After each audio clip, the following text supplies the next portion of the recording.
नमस्ते। IAS talks में आपका स्वागत है।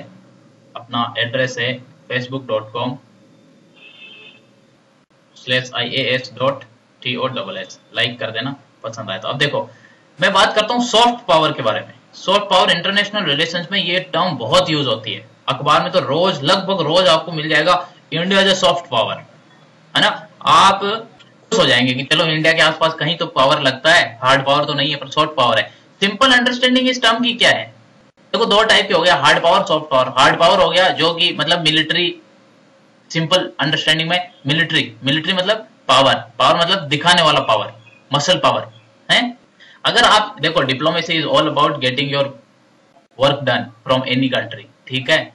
दादागिरी से काम कराओ, आंख दिखा के काम कराओ, और चाहे प्यार से एकदम गले मिलके एकदम सॉफ्ट सॉफ्ट फीलिंग लेके वैसे काम कराओ। ये सारे तरीके डिप्लोमेसी में आते हैं, ठीक है। और डिप्लोमेसी अपने आप में एक आर्ट है, ठीक है। अभी मिलिट्री का यूज करके आप पावर यूज करके कोई काम करते हैं तो वो हार्ड पावर है। अगर आपने किसी प्रेशर टैक्टिक से अपना काम निकलवाया इंटरनेशनल रिलेशंस में तो वो हार्ड पावर है।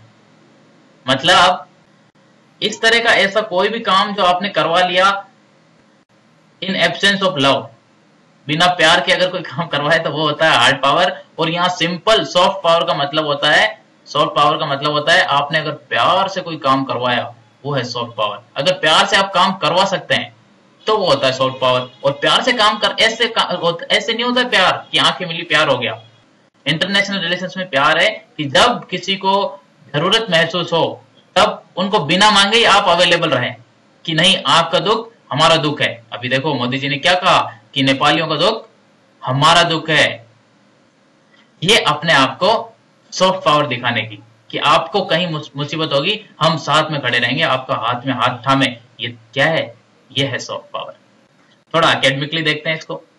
अभी देखो, 40 साल वियतनाम वार को हो गए। अगर वियतनाम वार के बारे में आपने पढ़ा होगा तो आपने देखा होगा कि यूएस ने पूरा अपना पावर लगा के, सारी आर्मी लगा के वहां पे अपना काम निकालना चाहा। काम मतलब अपना फोर्स दिखाना चाहा कि भाई हम जैसा चाहते हैं वैसा होता है, जबकि ऐसा हुआ नहीं। मतलब मिलिट्री फेल हो गई, मतलब हार्ड पावर फेल हुआ कि नहीं हुआ? हार्ड पावर फेल हो गया। ये तो मैं कनेक्ट कर रहा हूं। यानी हार्ड पावर हर चीज का सॉल्यूशन नहीं है। ये सब चीजें एक हार्वर्ड यूनिवर्सिटी के, देखो तगड़े प्रोफेसर वही होते हैं। हार्वर्ड यूनिवर्सिटी के प्रोफेसर थे जोसेफ नाई, जोसेफ नाई, NYE, नाई समझते हो, जो बाल काटते हैं, जोसेफ नाई, ये वाले प्रोफेसर थे, प्रोफेसर जोसेफ नाई, ठीक है। My comment was related to a profession, not to a caste. अभी देखो, इन्होंने ये टर्म कॉइन की थी जब सोवियत यूनियन कोलैप्स कर गया था। कोलैप्स करने की 1990 के अंदर ये टर्म वो की थी, क्योंकि सोवियत यूनियन एक, भाई दो ब्लॉक थे दुनिया के अंदर, सोवियत यूनियन और अमेरिका। इन दोनों के बीच में क्या चलता था? 36 का आंकड़ा था इन दोनों के बीच। 36 का आंकड़ा था, एक दूसरे से दुश्मनी से देखते थे, सारी जगह कंफ्लिक्ट रहता था, मतलब इनडायरेक्ट कंफ्लिक्ट रहता था, उसको हम शीत युद्ध कहते थे। जब ये कोलैप्स हो गया तो इन्होंने एक किताब लिखी थी, और उस किताब का नाम है bound to lead, the changing nature of American power. Bound to lead the changing nature of American power. उन्होंने कहा कि अब अमेरिका हार्ड पावर नहीं यूज करना चाहिए, ये अब सॉफ्ट पावर से काम चलाएगा दुनिया में। हार्ड पावर क्यों यूज करेगा जब कोई है ही नहीं सामने आंख खड़ा करने वाला। ये टर्म वहां पे, इस टर्म को फर्दर इन्होंने और फिल्टर किया और रिफाइन किया। अपनी एक अदर बुक उन्होंने छापी थी 2004 के अंदर, 2004 में, ठीक है। उस बुक का नाम था सॉफ्ट पावर, नाम ही दे दिया बुक का नाम सॉफ्ट पावर, ठीक है, सॉफ्ट पावर। और फिर आगे कुछ छोटी सी चीज लिख दी थी उन्होंने, the means to succeed in international world politics, sorry, the means to succeed in world politics. ये दोनों बुक में जोसेफ नाई ने ये आइडिया डेवलप किया, क्या कह के कि हार्ड पावर हमेशा सॉल्यूशन नहीं है। चलो, ये सारी बात करने के बाद कहता हूँ, फिर वापस कहता हूँ, सॉफ्ट पावर क्या है? सिंपल, जहां हार्ड पावर नहीं यूज किया जाए और काम आपका कर लिया जाए, आपकी इमेज ऐसी रहे कि हाँ भाई ये आदमी काम का है और ये कुछ कर भी सकता है, ऐसा नहीं है। जरूरत पड़ेगी तो ये इसके पास सॉल्यूशन है, काम का है। कंट्री इमेज अच्छी हो, आपका रेस्पेक्ट हो, ठीक है। सिर्फ रेस्पेक्ट इसलिए नहीं कि आपके सामने वाला बहुत बड़ा मसल वाला, मुच्छा वाला आदमी है और किक बॉक्सिंग जाता है। मसल इसलिए कि वो अच्छा आदमी है, आपसे अच्छे से बात करता है। मसल तो है उनके पास लेकिन यूज नहीं करते हैं, रेयरली यूज करते हैं। वही सॉफ्ट पावर इंडिया के पास है या नहीं है, ये एक सवाल है, इसका तो आप ही आंसर दे सकते हैं। सॉफ्ट पावर इंडिया को देखो, पिछले कुछ दिनों में आपने देखा होगा कि ऑपरेशन राहत क्या था? अच्छा, यमन से लोगों को खाली करवाने वाला करवाया खाली, वहां पे बहुत सारे दूसरे देशों के लोगों को भी हमने खाली किया, अमेरिका के देश के लोगों को भी खाली किया और बड़े इफेक्टिवली हमने खाली किया।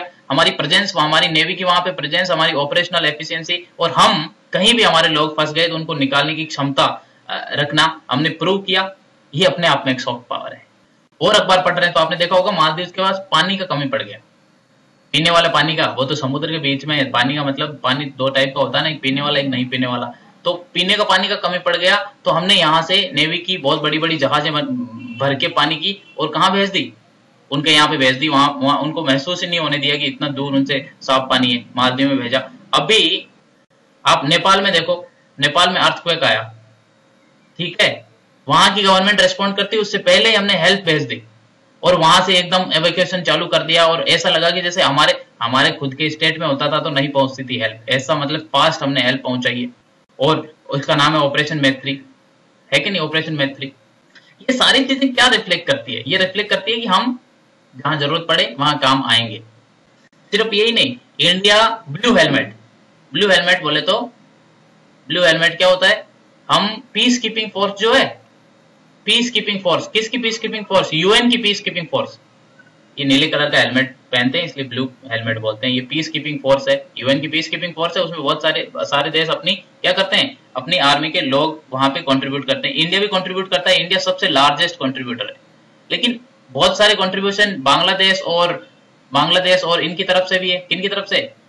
पाकिस्तान की तरफ से। लेकिन इंडिया का क्या डिफरेंस है उनकी कंट्रीब्यूशन से? देखो, इंडिया का इसलिए डिफरेंस है कि इंडिया जो है इस यूएन प्रोग्राम से पैसे नहीं कमाता है, ठीक है। इंडिया उनके जितना पैसा वहां से मिलता है सोल्जर्स को डायरेक्ट सारा पैसा ट्रांसफर कर देता है, प्लस अपनी तरफ से जो पैसा देता है वो देता है। जबकि पाकिस्तान, बांग्लादेश ऐसे देश क्या करते हैं, इनके जो भेजते हैं वहां से यूएन का जो पैसा मिलता है उसमें से पैसे को रख लेते हैं और सिर्फ सैलरी वहां के सोल्जर्स को मिलती है। ये डिफरेंस है, हमारा पर्पज ही अलग है चीजों का। काम सेम कर रहे हैं लेकिन तरीके डिफरेंट कर रहे हैं।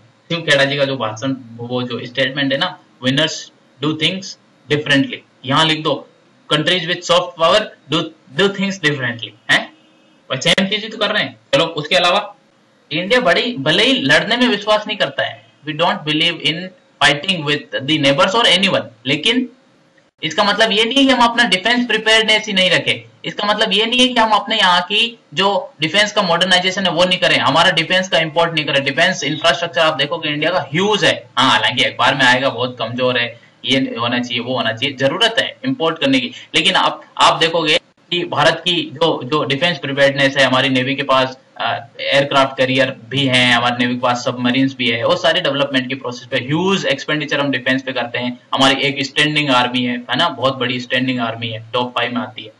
इसके साथ में इंडिया की एक और आइडिया मैं देता हूँ, इंडिया की जो कल्चर है, इंडिया की कल्चर को इंफॉर्मेशन टेक्नोलॉजी युग के आते ही, अभी आईटी का जो युग चल रहा है इसमें दुनिया ने जानना शुरू किया है। पहले तो सपेरे जैसे ही देश थे हमारे, आज भी दिखते टाइप सपेरा टाइप ही तो हैं, क्या करते हैं, अरे बुरा मत मानना, एक्चुअली हमारी कल्चर जो है वो अभी दुनिया जानने लगी है। अर्लियर सपेरों का देश कहते थे, अभी ये जानने लगे अरे ये लोग तो योगा भी करते हैं कि नहीं करते हैं। हमारे यहाँ के जो क्लासिक डांसेज है उन सब की कितनी रेस्पेक्ट है, हमारे यहाँ की जो क्लोथिंग्स है वो आजकल रेस्पेक्ट मिल रही है दुनिया के अंदर। योगा तो इंटरनेशनल योगा दिवस भी, और आप अमेरिका में देखो कि अमेरिकन लाइफ का योगा एक बहुत इंपॉर्टेंट पार्ट बन चुका है।